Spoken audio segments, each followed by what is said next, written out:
Hello, Aquarius, Sun, Moon, and Rising. Welcome to your weekly podcast.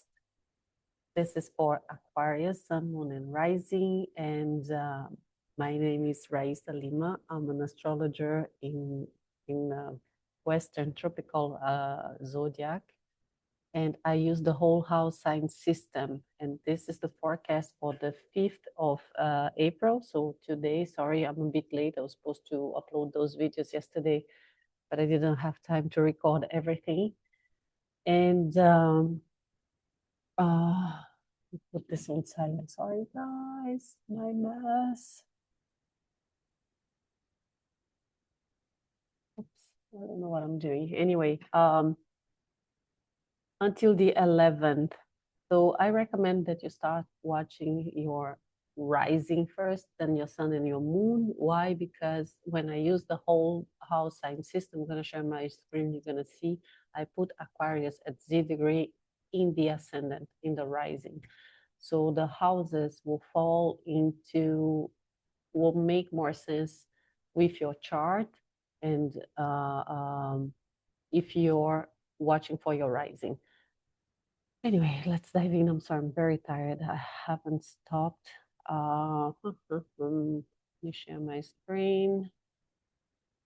And hopefully next week I'll be more organized because now I know that takes so long to do those videos and to upload them and all of that. And I'm new here on YouTube, so this is all new waters for me. So let's dive in today. The moon is still in Scorpio. It's at the end already. So for tomorrow, the moon will enter Sagittarius, but the moon Scorpio can be very intuitive, but also very intense and obsessive at times. I don't know if you felt during this week. I did, pretty much. Plus, the moon is squaring your rising, so your ascendant. So you might have felt a bit much of a feelings. I don't know. Tonight, as per tonight here in Dubai, and we are UTC +4 at 9 p.m. The moon gonna try Mars in Pisces, and this is a very nice flow. Mars is in your second house, the house of values, self-worth, money, and material things as well. And this is when emotions and actions are in flow. So there's this soft, intuitive momentum where creativity and romantic encounters can happen. Be careful not to be too impulsive or too foggy. So it's good for healing conversations and acting on feelings.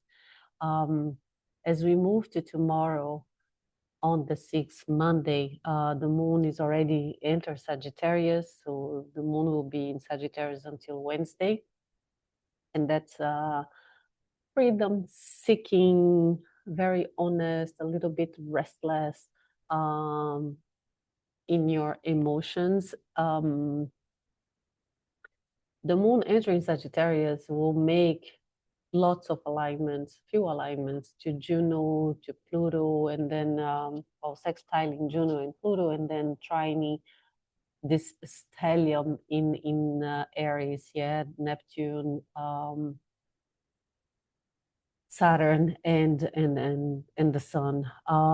So let's build the story here a little bit, okay? So in the morning, when the moon will trine Neptune, that's a very soft and dreamy energy.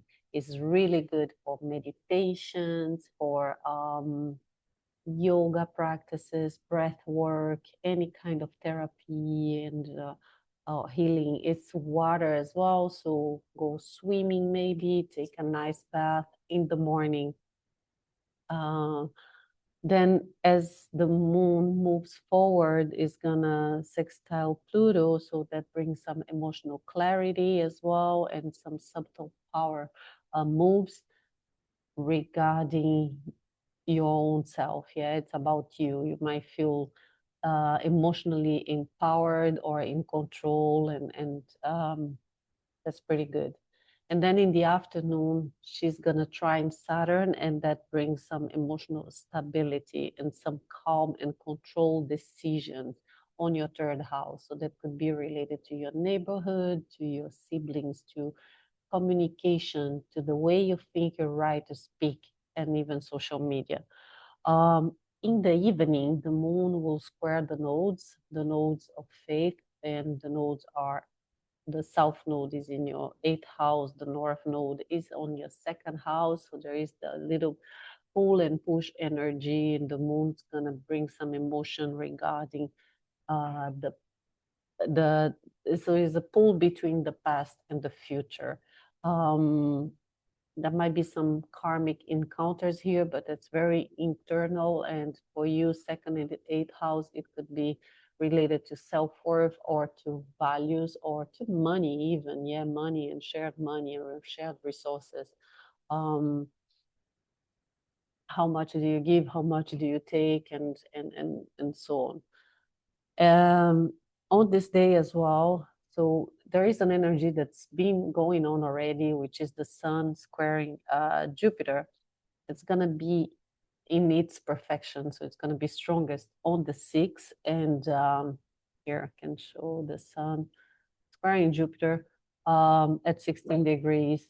So the sun is right now on your third house. So it's shining your writing, your communication. Maybe that's why I'm here and talking, because on my chart, although I'm a Capri rising, but the sun is right now on my third house, uh, using a different system, using Placidus at least. And Jupiter here on the 6th house is bringing expansion, want to expand. So that's very much aligned to what I'm doing right now, expanding my communication, the thinking, and social media and all of that. You might have this big vision or feel overconfident or maybe a little bit of exaggerating. There is a lot of optimism. Your 6th house is relating to your work, your routine, your daily activities, your health as well. So those are the themes for this square, and this will be going on throughout the week. And so moving to Tuesday, the 7th, the moon is still in Sagittarius. It's still blunt and craving expansion and adventure. And the moon will, through the morning, it will be mostly perfect around noon, and throughout the day, actually, it's in conjuncting this time Jupiter. An in conjunction, they're not speaking the same language. They don't have the same interest, let's put this way. And this in conjunction can bring some over promises, over doing things, over reacting as well. So just be mindful. Jupiter is in your 6th house, so maybe you feel a little burnout from overworking, or while the moon is in Sagittarius in your 11th house, the moon here wants to be in your community, wants to have adventure, wants to break free. But you might be overloaded with work and the things and your responsibilities. And then in the afternoon, the moon will trine the sun. So these alignments click again and the confidence returns. So emotion matches action, and there is some forward movement again. On this day as well, what we have is Mars going to be squaring. Sorry, not squaring. Mars is sextiling Uranus, your ruler, here on the 4th house. And this is also an energy that's been going on the 7th, the 8th, the 9th is going to be the strongest or perfect on the 8th on the next day. And this can bring some shocking surprises in second house. It could be with money, or on the house, on your home, or your family. So Mars in Pisces here, and Uranus bringing some surprises, so that you might need to fix something in your house. There might be something that is breaking, it's not clear, or your with your car, with your vehicle. So yeah, you might need to. There might be some surprises here. So those are the themes for this energy. And oh, you might just feel that you know you need to take some sudden actions or bold decisions, and it can bring some breakthroughs as well. Moving to the 8th, the moon is still in Sagittarius, but it will shift to, it's going to leave your 11th house and it will shift to Capricorn on your 12th house. So it goes from impulsive and truth seeking, you know, the Sagittarius, fiery, adventurous optimist, and the moon is shifting to a very responsible control mode. And it's basically saying, get your shit together. And now the energy is very internalized because she's moving to your 12th house. It's all about the subconscious, it's about your inner self, and so Wednesday, I would say, be mindful. This is a very volatile day when it comes to the energy. So the moon first, still in Sagittarius, will square Mars. And there is some tension here. There is emotional impulsiveness versus passive as well. And plus, as I said, Mars is not very comfortable in Pisces because Mars wants to take action, but Pisces is very passive and compassionate and foggy and dreamy. So it's unclear actions that can bring to frustrations and irritation. And when the moon finally shifts to Capricorn, then the focus returns to responsibility, and you are more in control of your emotions. In the evening, the moon will square Neptune, bringing again some confusion, some emotional sensitivity. There is mixed signs, idealization, fatigue, escapism. Be careful here. Do not overdrink. You're not seeing things clearly. So I would say Wednesday is a day to rest and not to just take any important decision. Yes, with the moon on your 12th house, it's really about the subconscious. It's a great time for going inward, for introspection, for acting behind the scenes and not to be seen and taking action in front of everybody. And so on Thursday, though, we move to the 9th. Thursday, the moon is still in Capricorn, and but this time is making a beautiful trine to Venus on your 4th house.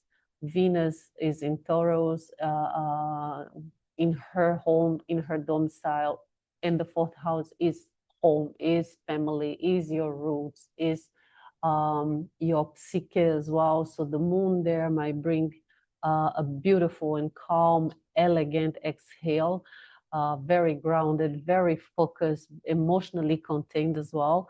So there is a practical mindset. You'll be prioritizing things at home with your family and very disciplined. Yeah, it's grounded pleasure at home and within the self.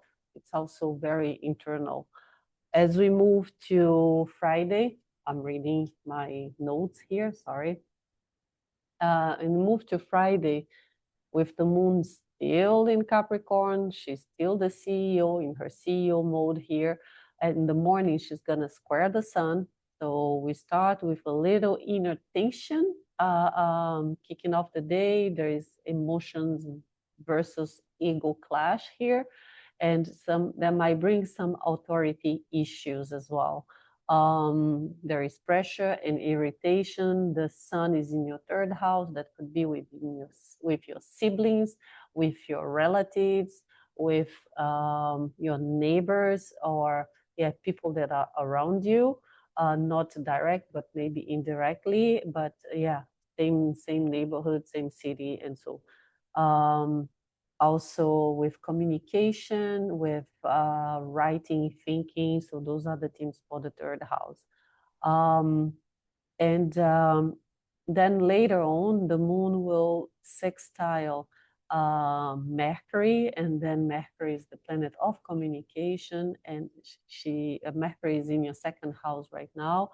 That can smooth things out mentally. Yeah, it will easen up the communication, and there is some intuitive understanding here as well. So it's a nice push from Mercury to easen things up on a Friday. Another big aspect on Friday, we have Mars entering Aries. So this is a big one because Mars was not comfortable at all in Pisces, and entering Aries, he's at home. Yeah, he's the ruler of Aries, and he's in his kingdom. And when he enter Aries, he's gonna join all those other planets. They're already there. So he's now getting, like, going home to find all these guests, and they are all at his service. So Mars here is gonna rule all of them. And so be mindful, Mars is the planet of action. Yeah, it's the planet of courage, but it's also the planet of aggression, of war, of death, and he's also the ruler of well, um, how do you say, in the classic astrology, he's also the ruler of Scorpio. All the teams related to Scorpio and Aries are very Martian. And so here with Mars in Aries, you feel this strong drive, fast decision, but there is also a lot of impatience and impulsiveness. Yes, you don't want to wait to do things. In your third house, that means regarding to communication, you might say things very impulsively without thinking first. Um, Communication, writing, thinking, texting, whatever, or within your neighborhood with the people that are around you. And this could mean the shop next door, the anything that is in your surrounds, and your siblings as well. So yeah, so just take the good side of Mars, but try to get a balance in this impulsiveness, and especially the when it comes to communication, not to always say what first come in your head, because that's very Mars in Aries. Moving to Saturday, finally, the 11th of April. Now the moon left um, Capricorn and enter your sign. Now the moon is in your first house, in your persona. The moon in Aquarius, Aquarius, you know that, is quite detached, is observant, and is craving space. Okay, so I have my moon is in Aquarius, and I love it. Love it. I'm quite detached, I have to say. So in the morning, the moon, when she enters Aquarius, she's gonna conjunct Juno and Pluto in your first house, and then she'll make a lot of alignments, sextiles to all those planets in your third house, all in Aries. So sextiling Mars, which will be early in the morning, it brings some clean and motivated. It's a clean and motivated start of the day. Yeah, there is some emotional courage. Then she will sextile Neptune. That brings some intuitive insight, some creative flow, empathy, compassion, therapy, meditation. All those are all the themes. And then later Saturn, and so on and so forth. While she's conjuncting Juno and Pluto, that brings some focus on commitments, on marriage. Juno is the sister of Venus, is the wife of Jupiter. So there is a desire of alignment, of fairness, but still a bit detached. And with Pluto here, that adds some emotional depth, some power dynamics, and some control teams. So there is transformation through awareness, I would say, on the first house. That could be in your persona, on yourself. Yeah, that your Pluto is here to change you. You're going through a massive transformation, Aquarius. And I think when the moon hits every month when the moon hits Pluto, it brings this emotional clarity about what's happening to you, what are the changes that you see. It could be physically, it could be in your ego, in your persona, psychologically, but Pluto is here to transform, and you're going through this transformation. And on the same day, what we have as well, a beautiful aspect is Venus sextiling Pluto. Sorry, not Pluto, Jupiter. I'm tired already. So this aspect is going on for a few days already. It's been going on since a few days, and it's going to go until the 14, 15, 16. But it's going to be at its perfection on the 13th, not even on the 11th, but you might feel that already. Venus is on your fourth house, Jupiter on your sixth house, and this can bring some good opportunities in love, in money, social life, at work, with your employees, employer, with health. It is connections as well, for sure. It brings some charm, some beauty. It's time to beautify your house, your home, maybe change furniture, whatever. Good for real estate, land. Maybe it's time to invest. You want to buy something. Jupiter is expanding your luck in real estate. Maybe something with your sibling, your son, sorry, your kids, or your mother. Those are also some themes when things are flowing with less resistance. So it's a beautiful aspect since both Venus and Jupiter are benefic planets, and they bring us good luck and good fortune, and they are doing a very nice, they are in harmony talking to each other here. So this is what I have for you. Thank you very much for watching. But wait. Before you leave, I just want to pull one tarot card and one message from the angels. That's my new thing. Ooh. Okay, I got two this time. Oh, three. All right. Nine of Cups.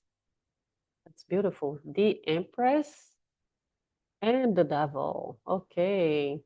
Um, Nine of Cups is wish fulfillment, and the Empress is nurturing something. So something is growing, and I believe this is very much Pluto on your first house. Is this transformation? Is this? It's also Venus, yeah, because the Empress is it's actually the card that signifies Venus in tarot, and it's about beauty. It's about taking care of yourself, or feeling nurture, or nurturing others as well. And the Devil is, as I said, be careful with addictions, with especially when the moon is in Capricorn and will be on your 12th house, with when it's hitting Neptune, that we tend to go to escapism and I need a little drink or whatever. This is very much the devil energy. The devil is Capricorn in tarot. So with the moon in Capricorn, as I said, just be mindful. He's a beautiful devil, by the way. Oh man, but everything is great. Yes, you have it all, Aquarius. And message from the angels. Let's see. Ooh, what does the angel want to say? Okay, gonna pull one. 1177, growth, learning, development, nature, potential, success, expansion. Take positive steps toward learning and personal development. Engage in activities like taking classes, reading, and spending time in nature to unlock your potential and achieve success. What areas of my life could benefit from learning or growth?